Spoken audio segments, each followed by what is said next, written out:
Hey guys, welcome to season 2 of Capable Between the Sessions, the series on YouTube where I sit down with capable athletes and we talk all things mental health, spiritual health, and also physical health. Today we're checking in with Alic, who was featured on our first season. Welcome back. Thank you for accepting my invite. Thanks for having me. What have you been doing since the last time we spoke? Because that was last year. So how have you been since then? Good. Yeah, really good. I'm in personal training out at Torment Anytime Fitness, which has been great. It's been a blessing, honestly. Getting to know so many different people, clients, workers, people like that. It's awesome. Seeing people be able to transform and I'm being able to help them is just a blessing in itself. Definitely grateful for the job I have. Hey, it's awesome. Yeah, but everything else, life's been good. Life has been good, yeah. I haven't been doing really too much different. Been trying to keep all the same things the same. Consistency is key. And you do a really good job at what you're doing at Anytime Fitness, So congratulations on that, because last time we spoke, you weren't doing the personal training yet. No, I'm still studying. Yeah, you were still studying, so that's such a great thing to see you actually doing that now. Are you still training for the bodybuilding comp? Yes. Okay. Yeah. So how far away are we from that? It's still September. I had discussions with my coach about maybe having it earlier next year. But in the position I'm in at the moment and where I want to be, I feel like September's still the goal in terms of time frame. I kind of have the date set out closer to the actual date itself. Usually preps anywhere between like 12 to 20 weeks for a bodybuilding comp, depending on where you're at start of your prep. Conditioning wise, 12 weeks would be someone who's in great condition already. But usually around that 20-week mark outside, you start hearing about the dates as to when it's going to be. Yeah, see, I didn't even know that. I thought you guys knew the date from like the day you decided you were going to do it. Yeah. So you don't know until there's about 20 weeks left to the comp. At least that's me. I mean, some people might know. I'm just not that aware of it, and I'm more so thinking September month is time frame, because a specific date itself, I mean, neither here nor there, right? For me, it's still a general time frame of September now. It's 12 months away. Yeah. So, yeah. Wow, that's awesome. No, I'm happy to hear that. What's your goal with this competition? Why are you doing it? Is it to, walk away with the title, or is it more for the experience? Is it to show your clients what they're capable of? What are you aiming for? To be honest, when I first set out the goal, I didn't have clients. I wasn't a personal trainer. But exactly what you said. Now that I have clients, as much as I don't want to say it myself, I am a leader, a role model to people now. Yeah. As much as I don't personally like putting that title on myself, it is true in the position I am in. So part of it is, to show my clients, this is what you can do. The body, yourself, your mindset is so capable of doing so much more than you could ever perceive. I've got clients coming in saying they can't do X, Y, Z because of, honestly, mindset. People come in and say, I can't lose this weight, I can't lose this weight. And it's a belief that they have in themselves. 100%. So part of the reason why I'm doing it is to show them that a belief change can change absolutely anything. For those who know my personal story, my beliefs, my mindset, and everything around that was a very bad mindset to have in that part of my life. Turning that around and then being able to change my mindset, change my goals and my direction, really, ultimately, and thank to God that I'm on the path now, that I can do that for myself and also show others and lead others in that direction. Yeah. That's amazing. With your story, where were you? And I feel like we've jumped straight into this, guys. So, we're getting deep real quick, but this is what this is about. Can you just explain to us where your mindset was before you started taking your fitness seriously? Alic and I have known each other for years now, and I've known you since that little guy. I want to know where you were at mentally when you were lighter, when you weren't so focused on fitness, and maybe when you were just starting out in the gym. What were the thoughts that were going through your mind every single day? Did you really believe in yourself, that you could gain weight, that you could be stronger, that you could be fitter? So when I first started getting into the gym, I just went with some mates for a social thing to do. That's all it started as. A bit of fun. The endorphins you get afterwards make you feel good, you're with your friends. It's a great time. Not long after that, I had my injury where I fractured my spine. That really put a big damping cloth over my mindset. The physical recovery for it, it's something that was going to happen. It's going to happen. But like the mental recovery from it, being this kid that was super into sports, I was playing soccer, I was playing Oztag, squash, I was playing like any sport you could think of. So now not being able to do anything, Yeah. it was a very defeating moment for me. At such a young age, I was 17. It was very defeating for a young person to go from everything to nothing in terms of their passions. But I didn't let it defeat me. Big thanks to my dad for that. He was the one who really dragged me along to recovery, into the pools and stuff like that, for that to be able to recover so I can go about my day as per normal now. And you would never know, like you would literally never know that you went through something so traumatic on your body. So you clearly took the recovery seriously, even if it was hard for you to show up. You did really well in that. So good job, Thank you. Yeah, it was definitely a turning point for me because it was my dad that told me, like, you're not going to let this defeat you. Yeah. Even though I was hands up in the air saying, I'm done. This has got me, this beat me. That's basically what I said as a 17-year-old. I'm like, I'm tapping out here. And it was my dad that said, no, you're not going to let this beat you. I'm not going to let you let it beat you. So he was the one who really pushed me to go out and do stuff and recover. Not only physically, but he was the one, obviously I couldn't drive, so he was the one taking me to church, and he's not even religious because he knew how much it meant to me. And he was taking me to these things, getting me out, getting me doing things because he knew it was the right thing to do, and I don't think I'd be where I am without him in that aspect. Going through something like that is so traumatic, and it really does take a village when you're down 100%. to get you up, because it can be really hard and it can actually feel so impossible to get back up when you've experienced something like that. So I'm glad we've come out of that. How long was the process of recovery after the injury? Immediate recovery wasn't actually as long as you'd expect. I feel like I was up and walking again, like perfectly fine in like 2 months. But there was ongoing chronic pain, like muscular pain and things from it, as you would expect. And that was a lot of physio treatment and a lot of other alternate routes for recovery for long-term chronic pain. Which is, like I said, physio, massage and stuff. That was ongoing for about 2 years while I was getting regular treatment. But about 20 years old, part of my rehabilitation was going to the gym. Okay. So that's where I started developing this passion for the gym, where before my injury it was something I was doing for fun with my friends. Now, after seeing what my body was and then where it came from and where it's at now, and this was years ago and I was meaning this, from physically where I was not doing much to rehabilitation in the gym, really seeing that change and seeing what I'm capable of in that sense was a driving factor that really pushed a passion to me for the gym to want to do more and more and more for myself, like get better and better and better. And then it became an addiction. The progress was addicting, not only physically but emotionally, and then eventually spiritually as well. Being able to tie in the whole aspect of my spiritual journey with my actual passion and then turning that into a career is the biggest blessing I could ever ask. I've got a passion I have now of the gym and changing myself for the better. And now God has put me in a position where I can share that knowledge and help others to be able to do that. Couldn't be more grateful for that. You touched on something before that I really want to go back to with certain clients coming in and having the mindset of I can't lose weight, or I can't build strength, or I can't build on this certain area on my body. When someone comes in with such a negative mindset and it's something that they are continuously saying to you, how do you help them with that? How do you try to break that mindset and get them to shift to a more positive mindset? What do you do as a coach? What do you say as a coach? I'm not going to say anything I don't mean to a client. If you're not losing weight, I'm not going to tell you you're losing weight to make you feel better. Honesty is the best for anything. Honestly, honesty is going to keep clients. Yes. If you can have a tough conversation with a client, and even outside clients, forget the money for a second, it's going to keep good relationships with people. If people know that you can be honest with them and you can tell them when they're lacking and when they're falling behind and you can keep them accountable, people may not like it in the moment, but later on, they'll thank you for it because maybe just what they needed to hear.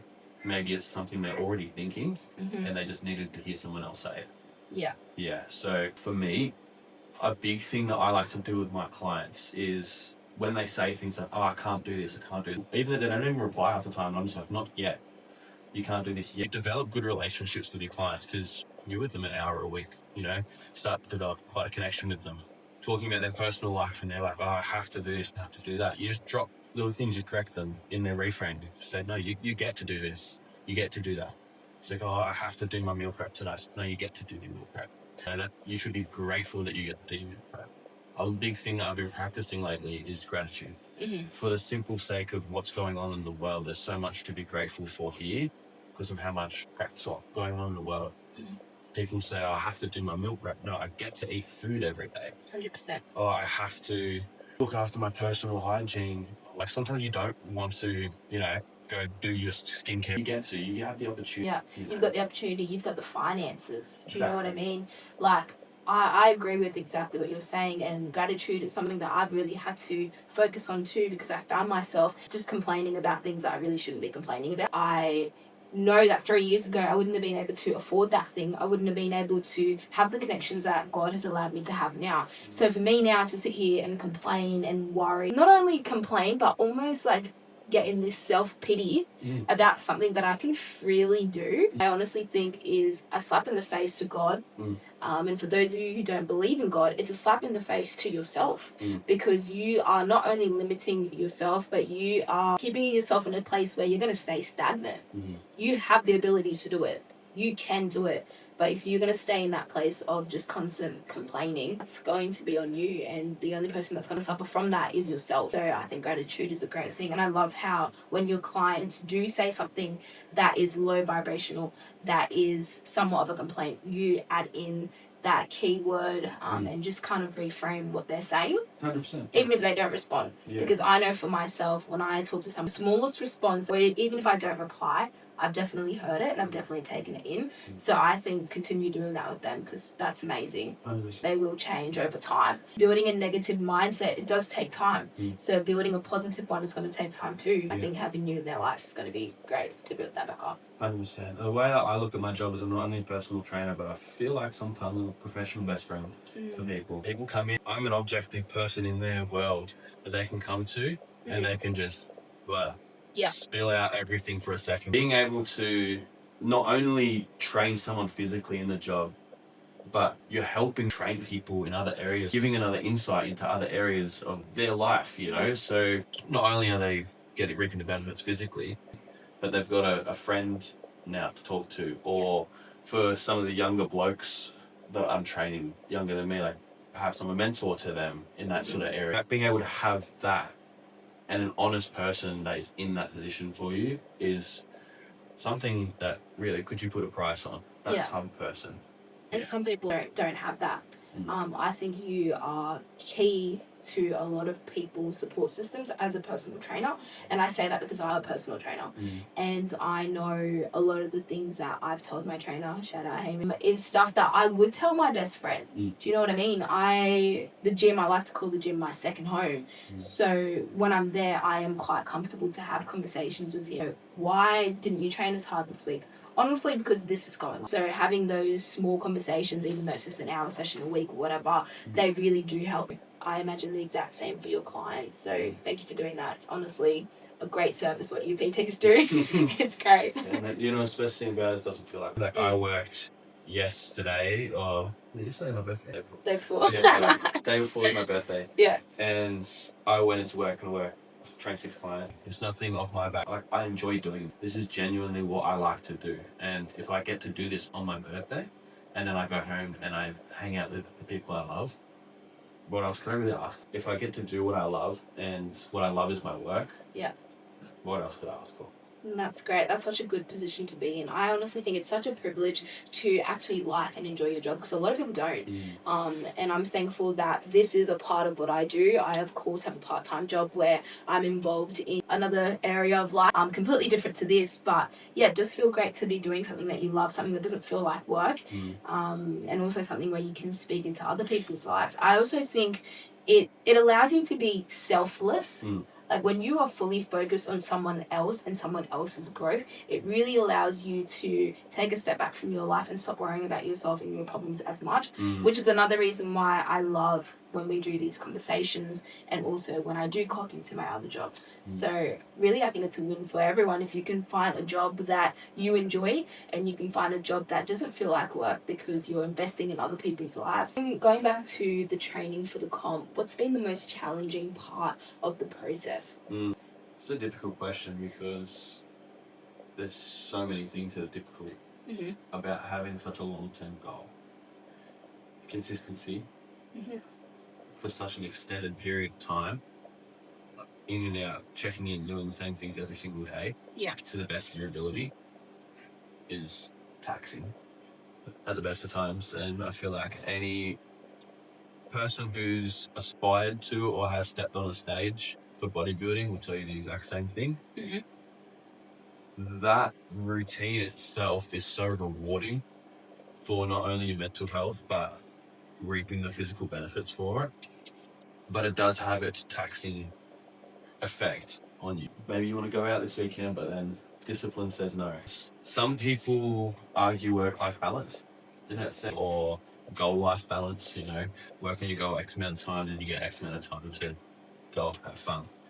But personally, I just believe people like that don't want to know. You see all the best people in the world in one particular area, and those people have no play time. It's all work. And if you want to be at a level where you are in competition with those sort of people, if that's your goal, you got to act like those sort of people. And those sort of people are relentless in one specific area of their life, whether it's a business, any type of business, really. Like, anything, so many different opportunities and so many different people that the more you work, the more that you're able to expose yourself to. And that's in not just business, but bodybuilding. The more and more you invest yourself into it, the more opportunities you get to train with this person, or maybe develop a connection with this person who could help you out later on. I'd say the consistency would be the hardest. It is definitely the most rewarding in terms of not only physical, but social, mental, spiritual as well. Consistency. It's a word that a lot of people don't like to hear. I feel like consistency and discipline, they use quite a lot in the fitness world, and some people can feel quite intimidating when that word is used, because naturally as human beings we don't like discipline. We do enjoy being able to do what we want to do, but that is the truth. Like if you want something bad enough, you will be disciplined, you will cultivate a space to allow you to do that. And I believe consistency does breed discipline. Be consistent at something and eventually you will grow the discipline for it, because when you're consistent you start to see results, and the results will then obviously make you feel a type of way and you'll want to continue with it. At least that's how it's worked for me anyway. Me being consistent has made my discipline grow in so many areas. Go back to my clients for a second. A lot of them always go, I'm just not motivated. It's like, well, no one in the gym is. Maybe we'll have a week where we are motivated, and maybe we'll have a couple of days here or there where we're motivated, but a lot of us aren't. A lot of us aren't wanting to be. I mean, you may see the happy-go-lucky guy that's just in there because he loves it, which is great, but majority of the people, they're doing it because they found something about themselves that they want to work on, and they don't particularly like that they have to work on it, but they're going to do it anyways. And that could be a blanket statement for nearly everyone in the gym. Being able to hear that as a person walking into the gym, I feel like it's something that a lot more people need to hear.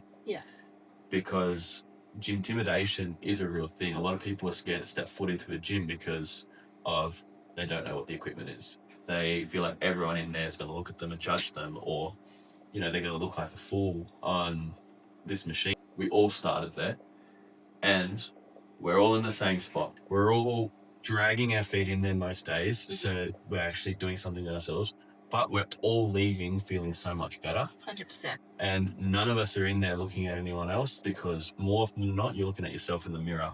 You're not looking at anyone else. To be able to hear that as a client is one of the first things I like to tell them that. And you see it, that they can just breathe for a second and go, oh, okay, my thoughts about what this is going on is not true. And it's great to hear. And I feel like it's what more people need to hear that haven't stepped foot into a gym. And I feel like us as personal trainers have a responsibility to share that information with our clients. Yeah, for sure. And I mean, there's two things that you said I want to touch on. For me to go to the gym every single day of the week, so that's 5 days, 5 to 6 days I go, and be motivated every single day, that would be a miracle. Because out of the 5 to 6 days a week that I go, there's probably 3 days where I'm super pumped, I'm super motivated. And mind you, I'm doing the exact same thing every single day. So I wake up, have my pre-workout, have something to eat, read my Bible, listen to some tunes, have a Red Bull, drive there. I do the same thing every single morning, but only 3 out of those 5 to 6 days am I actually keen for. I want you guys to understand that it is natural to have days where you just don't want to go, where you just don't feel like it. But on those days, that's when you really do have to, I call it suffocating your emotions. You got to suffocate that and just go anyways, just attend. Because like Alic said, you will walk out feeling a lot better. I've never walked out of the gym and felt any worse than what I walked in. I've always walked out feeling better. And I know I'm not the first person to say that, and it is the truth. So I really encourage you, even right now as you're watching this, if you haven't trained today because of a lack of motivation, please get up and go to the gym. Make sure you keep listening to us though, but get up and go, because you're going to walk out feeling so much better. And the other thing I was going to say is, from a personal trainer point of view, you said gym intimidation. I've never heard of that before. Yeah. But yeah, okay. Yeah. So I know for me too, when I first walked into the gym, I was so nervous, especially not knowing what to do with the machines. Feeling like people are looking at me because my form is off, and feeling very judged and very anxious. Actually, you did go into it a little bit, but what would you say to someone who hasn't started their gym journey because of those reasons? What would be the advice that you give them? I would tell them that I did the exact same. Where whatever they're scared to do, I've been at that point. And it's temporary. That feeling you have is temporary, as most feelings are. It's a temporary point where you're hating it, and then you see your first bicep vein, and then you're loving it for the rest of your life. Yeah. So I say it's temporary. And I'd say, as anything in the world, any idea, anything you have, just start. Just start, even if you don't know where you're going. Because any progress is better than nothing. Like, this is better than this. Start. That's all I say. Just start going there, have some fun, enjoy the time in there. It's something new. It's something that you know is going to benefit you. You know in the long term this is going to work because it works for everyone else. Let's have some fun. Let's enjoy this process of getting to know these things. Basically summarizing that all up, I just like to start. Just start. Everything you think about in terms of how scary it's going to be is irrational. Irrational, because once you step in there, that's the hardest part, getting through the door. And then you're greeted by friendly staff, and you're walking through, you're seeing everyone else in the exact same position as you. Maybe they're on page 20 and you're on page 1, sure, but you're still reading the same book. Everyone's on the same journey in terms of their physical health.